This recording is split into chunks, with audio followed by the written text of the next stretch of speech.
CBS Atlanta News at 4 in high definition. Hundreds of officers are on the hunt this afternoon for accused murderer UGA professor George Zinkin. His Jeep has been found not far from his home.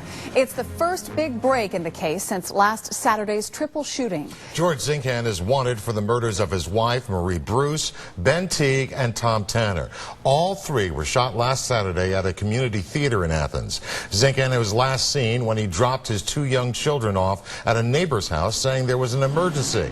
Well, this morning, his red Jeep was found abandoned in a wooded ravine near Bogart. And that's where we find CBS Atlanta's Leslie Tanner with the latest on the investigation. That's right. Now, you mentioned the hundreds of officers. I'm here in front of the mobile command center. That's where all of those officers, local, state, and federal officials, are coming to get their instructions. Like we said, they have been out hunting these woods in the Bogart area since late last night. That's when Zinkin's Jeep was found. Now, for residents in the area, they've seen a lot of cars coming and going, a lot of activity, and they're just hoping for a peaceful end to all this soon.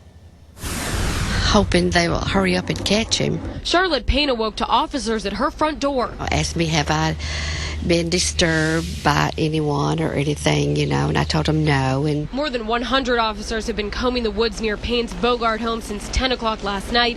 That's when George Zinkin's red Jeep Liberty was found wrecked deep in the trees.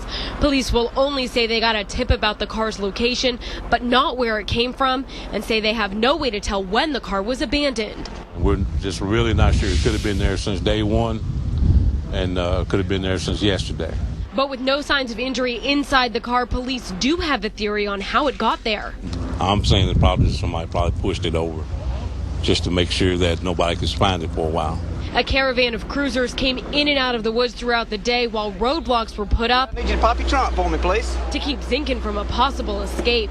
We had to start somewhere. Since the car was located, that's the best place to start. But residents like Payne say even those efforts can't get rid of the feeling of fear that will remain until Zinkin is caught.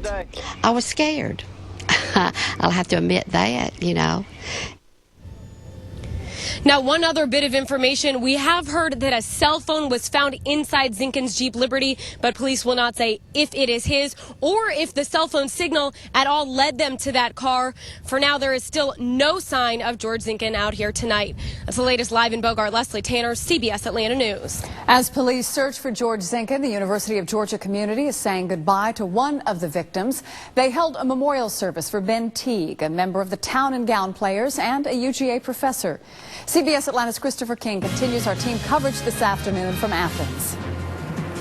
Stephanie, we're outside the University of Georgia, and friends of Ben Teague say they came to celebrate his life, not to mourn his death. And they say he was so down to earth, he wouldn't have wanted any part of such a big ceremony. Ben would have hated this whole thing. Florence King says even though Ben Teague loved the theater, he wouldn't want a big production made of his life. Really was not a person that wanted a lot of shenanigans going on about him. But Teague was so beloved by his friends on the stage, they threw him a final farewell, more festive than sad, commemorating his life and his deep commitment to the arts. Hundreds of friends, family, faculty, and students crowded the chapel here at the University of Georgia in Athens for the memorial service for Ben Teague. He was a UGA professor, a member of the theater group Town and Gown Players, and one of three people gunned down outside the Athens Community Theater last Saturday. Tom Tanner and Marie Bruce, fellow Town and Gown members, were the other victims. Police have identified Marie Bruce's husband, George Zinkin, a fellow professor, as the shooter. So even now I'm having a tough time believing that they're not with us. Steve Elliott Gower was friends with all of the victims. He says Teague was the kind of man everyone could rely on, and Bruce was poised and elegant. Very poised, very confident woman, very independent-minded, independent-spirited. Police found George Zinkin's Jeep in Clark County, but Elliott Gower worries that could mean getting an answer on what actually happened that awful day may be even tougher. This guy could be a long, long way away at this time, and of course we all hope that he's caught soon. Marie Bruce's funeral was yesterday, and the family of Tom Tanner is keeping the details of his funeral private. We're live in Athens. Christopher